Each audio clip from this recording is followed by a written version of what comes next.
Well, Silksong finally released a few days ago, and there's a big conversation going around of whether the game is actually too difficult, or is it just unfair and tedious. So that's what we're going to be attempting to find out in this video. I think it's important to point out around this conversation that many of the people complaining about the difficulty and certain aspects of the game, who are harsh critics, are actually big fans of the franchise and are loving the game for the most part. It's just a few specific things maybe getting in the way of them enjoying it more. The percentage of people who are actually complaining that are not enjoying the game at all and are actually hating on the game is actually very, very small. If you are someone who hasn't actually played the game yet and are just looking for a little bit of insight to see if it's true or not, I would say that a great sentence to summarize the whole conversation around the difficulty would be that people aren't fed up with the difficulty so much, they're more fed up with the tediousness that comes as a consequence to those difficulties. By this, I simply mean that you might die in a boss fight due to skill issues, but then the punishment for having died at that skill-based death can be a little bit unfair and tedious. This is mainly reflected in the boss runbacks, meaning that when you die in a boss fight, how long it takes you to get back to that boss fight again from where you respawn. And while many of these runbacks do seem a lot more daunting than they actually turn out to be after you've done them a few times due to learning the enemy positions and where you can platform faster.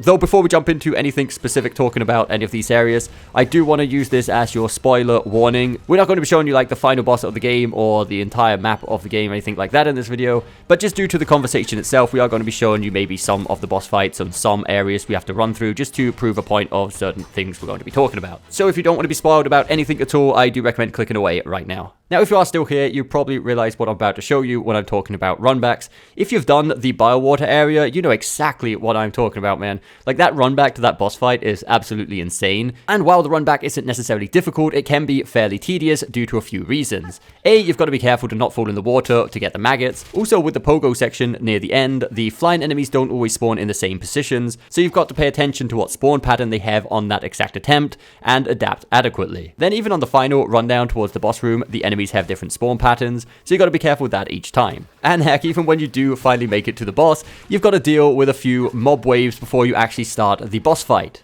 Luckily, the boss fight itself wasn't too difficult, so once you do get to the point where you actually get into the boss itself enough times in a row with a decent amount of health, you should do it fairly quickly. But yeah, I think that's the one runback that if I had to choose, I would say that that one should probably be changed. So when it comes to boss runbacks, I can see where the conversation comes from, especially after doing this one specifically. But I will admit, I think that's the only boss runback that I actually had a real issue with. The rest of them seemed like a bit of an issue to begin with. Like the first time you get to the first judge, I believe it was called, it seems like it's far away, but that run can actually be done really fast once you get the hang of it. And it can be tedious, of course, because it's still like maybe 20-30 seconds each time, but I think most of them aren't actually too bad, honestly. As far as the boss fights themselves go, I think that's obviously one of the main sort of aspects of a game like this when it comes to difficulty are going to be the boss fights. Honestly, the boss fights are a lot better designed than a lot of people have given them credit for. I think many people are struggling, especially those who come from different genres, is because of the fact that you don't have iframes in this game, which is kind of hard to get your head around. In games with iframes, if you have good eye-hand coordination and really good reflexes, you could get away with some pretty subpar positioning.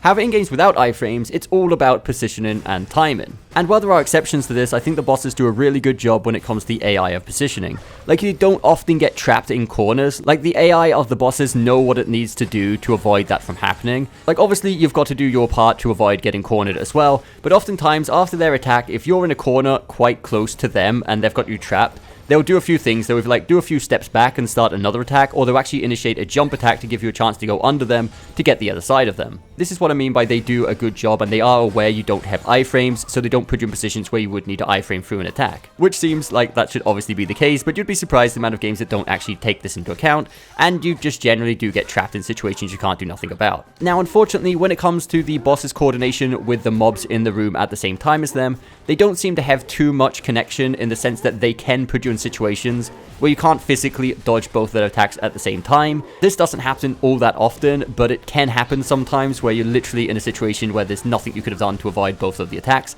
and that can feel a little bit unfair when you do die that way. But even with that slight RNG factor, if you have enough experience or attempts at a boss fight, you can actually sort of control this with your positioning, knowing where you should be and where you shouldn't be when certain attacks are coming up. We have to give credit where due. The hitboxes in this game are absolutely incredible. Like, I don't think there's been a single situation where, like, something didn't hit me and I've taken damage. In so many difficult games, I'd, like, get clips and save them from, like, situations where the sword clearly doesn't hit you and you still, like, take the hit. And on this, I don't think that's happened a single time, so we've got to give props to them there. The hitboxes, really, really good. Now, unfortunately, when you do get hit, the main issue, or one of the main issues people are having, are the double mask damage, meaning that pretty much anything that hits you would do at least 2 masks of damage. Now, I have no problem with taking high damage from boss attacks, or even random enemy attacks for that matter. The problem comes down to it when it's actually the body hitbox of the enemies that also deal double damage a lot of times. So, like, a lot of enemies won't even attack you, they'll just, like, walk straight into you and face tank you because they know that their body is high damage. And as we're editing this video, I've just seen an article that they are talking about a patch where they're going to nerf a lot of these things, nerf some of the damage, and even bring down the prices. A lot of the, I think it's the maps, the fast travels, and the benches. I'm not sure if it's all 3. I think on PC, they either said it's already dropping today or it's coming out in the next couple of days. And while that's really awesome for the people who have not yet started playing or have not yet finished the game, though I can't be the only one with that tiny little sort of thought in the back of the head that they really shouldn't say out loud. But it's like, we've been through hell. We suffered all the way through it with those prices. Maybe they should too. You know, you feel like they're sort of getting off easy.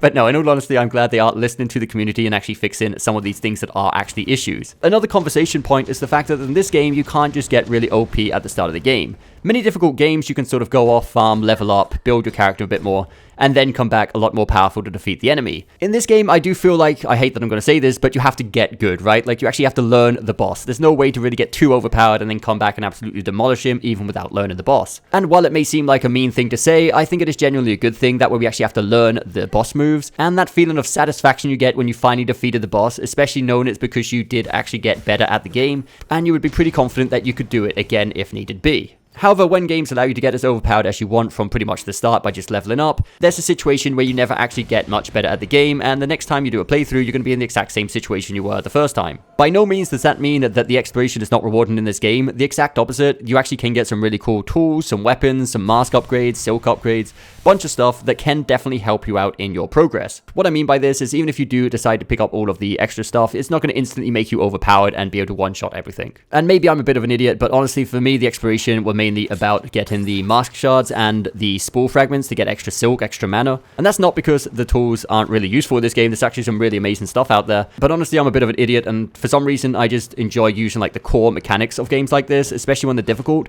Not to make the game more difficult for myself, it's just part of my brain doesn't like using things that have to be recharged or consumed or stuff that aren't like the core mechanics of the game. I feel like mentally it's easier to master the basic core mechanics of the game and make your playstyle around that than it is to sort of switch it up and use a bunch of tools that sometimes you'll have, sometimes you won't. But yeah, that's just me. I'm sure there's some other weirdo out there who sort of plays the same way as I do. Though with saying this, there was one specific tool I did have on for pretty much my entire run since I got it, other than the compass, of course, I mean.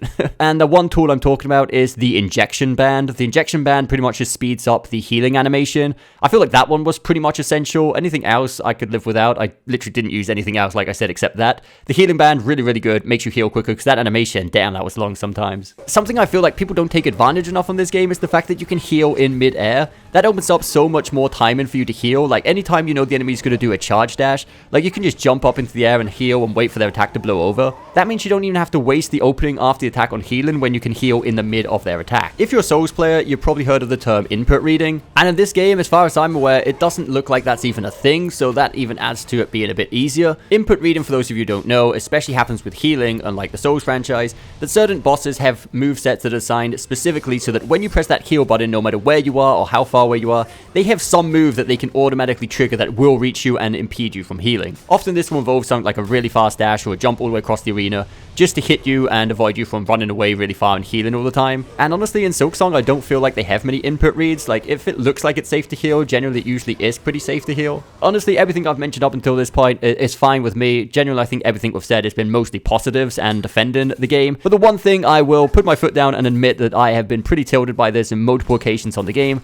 are specific flying enemy patterns. I'm sure if you've played a decent amount of hours, you probably know where I'm going with this. The amount of enemies that fly on this game, but they'll fly just slightly out of range where you can't jump to reach them without either like double jumping or bounce jumping off of a wall that may or may not break or burn you or even have a floor to land on afterwards. So you have to do a pretty risky leap of faith to even get one attack off, and then pray that you make it back to safe ground, and then also not take the hits by their projectiles. But even after that, they keep at the distance, so you got to do the same thing again. And you can't even like just ignore them many times, because the second they realize that you're going for the exit, they sort of just body smash straight into you and like just fly over into the exact direction they know you're heading. So yeah, the AI on like the flying enemies is just really, really annoying. And like, fair enough, you could argue that, okay, that's the difficulty of that area, you've got to take it slow. But like I said before, like sometimes you won't have enough money for the next bench or the next fast travel, so you've got to do that same area like maybe 10 times, let's say, if you are having a really bad day. And the fact that you've got to do that every single time can get really, really annoying. And honestly, that could be fixed with a very simple solution, which I was pretty surprised it's not in this game. It's just like an upwards diagonal attack. Like at the start of the game, I felt like I was missing something. Maybe I was pressing the wrong button. Like I had no way of attacking in diagonal upwards, which just seemed like a really weird choice in a game with so many flying enemies. I mean, you get used to it after quite a few hours, but it still just feels weird not to have like an upwards diagonal attack. The movement is absolutely superb, quite precise, and honestly it needs to be, because some of the platforming sections in this game, man, are like they are tough, they are difficult. Sometimes it involves walking through a pretty long level to get there just to attempt one more time at the platformer sections. So they can be really, really frustrating sometimes, but I would never say they're unfair. Like the platform sections are really well designed and the movement does allow you to get through them effectively with enough practice. But I think that's pretty much it. I think we talked about most of the main points that people had complaints about or difficulty issues. And while it may have seemed like I've been defending this game and given it nothing but praise throughout this entire video, if you ask my neighbors if I've enjoyed this game, they probably thought I've been killing someone in here, man. Like I've been swearing, I've been complaining, I've been pretty close to sending some pretty angry emails to Team Sherry. But honestly, I think it's quite normal after like 12-hour sessions at 3 o'clock in the morning and you keep dying to the same boss. You're gonna get pretty stressed and kind of like hate the game during that time. But then the second I went to bed, I would just be thinking I can't wait to wake up tomorrow to keep on playing some more Silksong. So I'm sure some of you are gonna have some pretty strong opinions about some of the things we've talked about, whether it's agreeing or disagreeing. Definitely leave them in the comments down below. So I hope you did enjoy this video, guys. If you did, don't forget that thumbs up button, subscribe for more content coming very soon, and we'll see you next time.